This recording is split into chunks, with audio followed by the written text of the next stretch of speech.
अपनी बेटियों को पूरे कपड़े पहनाने में आपको क्या शर्म आती है? आजकल आप देखिए लड़कियों के कपड़े इतने अधूरे से लगते हैं जैसे सिलते वक्त उनका कपड़ा कम पड़ गया था, इसलिए उनकी आस्तीनें भी छोटी हो गई, उनकी पैंट टखनों से ऊपर चली गई, उनके गले बड़े बड़े कट गए और उनके साइड के कट भी बड़े हो गए। और सितम ये कि ऐसे बेढंगे लिबास पहनकर लड़कियां अपने आप को बहुत कूल समझ रही होती हैं। तो देखिए एज ए मुस्लिम ऐसे बेढंगे लिबास पहनने से आप कूल तो कहीं से भी नजर नहीं आ रही हैं, बल्कि बहुत बड़ी फूल और बहुत ही नामाकुल लग रही होती हैं। क्यों? क्योंकि इतनी एजुकेशन हासिल करने के बाद भी अगर आपको प्रॉपर ड्रेस पहनने का सलीका नहीं आया तो आपसे ज्यादा अनएजुकेटेड भला और कौन हो सकता है। सब बेकार हैं आपकी डिग्रियां, सीरियसली। पहले तो आप इतने फिटिंग वाले कपड़े पहनती हैं, लगता है जैसे आप कपड़ों में कहीं फंसी हुई हैं। इतने ज्यादा टाइट कि पूरी बॉडी का शेप साफ नजर आ रहा होता है। दूसरा, इतनी छोटी स्लीव्स और इतने बड़े बड़े गले सिलवाती हैं कि जरा सा बंदा किसी काम के लिए झुके तो पूरा सतर नजर आने लगता है। अरे भाई, घर में कई काम होते हैं जिसमें उठने बैठने में, झाड़ू देने में, खाना बनाते वक्त, कपड़े धोते वक्त झुककर काम किया जाता है। कोई ना कोई काम करते वक्त आपको झुकना पड़ता है, जिसकी वजह से सिर्फ बेढंगापन ही नजर आ रहा होता है। और ऊपर से टाइट सी लेगिंग्स पहन लेंगी जिसमें से पूरी टांगे कहाँ से शुरू होती हैं और कहाँ खत्म होती हैं ये साफ नजर आ रहा होता है। या फिर इतनी छोटी पैंट या प्लाजो पहन लेती हैं कि पूरी पिंडलियां और टखने साफ नजर आ रहे होते हैं।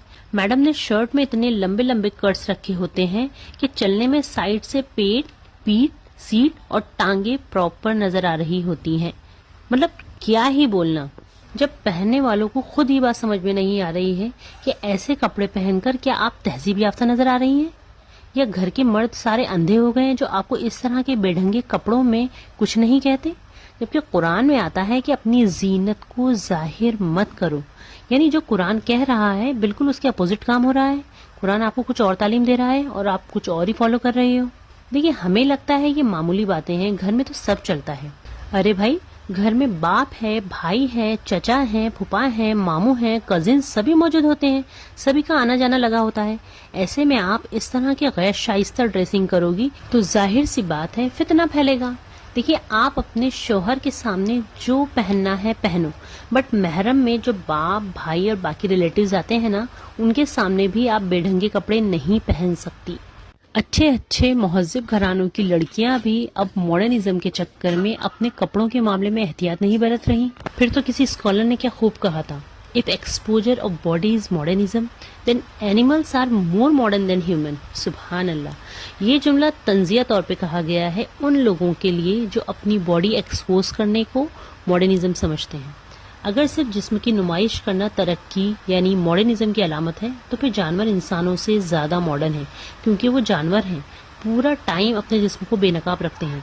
अगर आप एजुकेटेड होकर भी अपनी बॉडी को प्रॉपर कवर नहीं कर सकती या अपने घर की ख्वातीन को मुकम्मल लिबास नहीं पहना सकती तो फिर आपकी सारी डिग्रियां बेकार हैं, फितना है। और भाइयों को एक रिमाइंडर देना चाहेंगे कि मर्द की गैरत का अंदाजा उसके घर की औरतों के कपड़ों से लगाया जा सकता है। इस बात को घरों में लिख कर लगा लो। मेरी बहनों, एज ए मुस्लिम वुमेन हमें बहुत मुहज्जिब और बाहया और प्रॉपर ड्रेसिंग करनी है, अपने आप को मुकम्मल कवर रखना है। और ये ऑर्डर किसी इंसान ने हमें नहीं दिया है बल्कि अल्लाह ने दिया है। तो अगर हम बेढंगे कपड़े पहन रहे हैं तो हम किसकी नाफरमानी कर रहे हैं? अपने रब की। अल्लाह अकबर।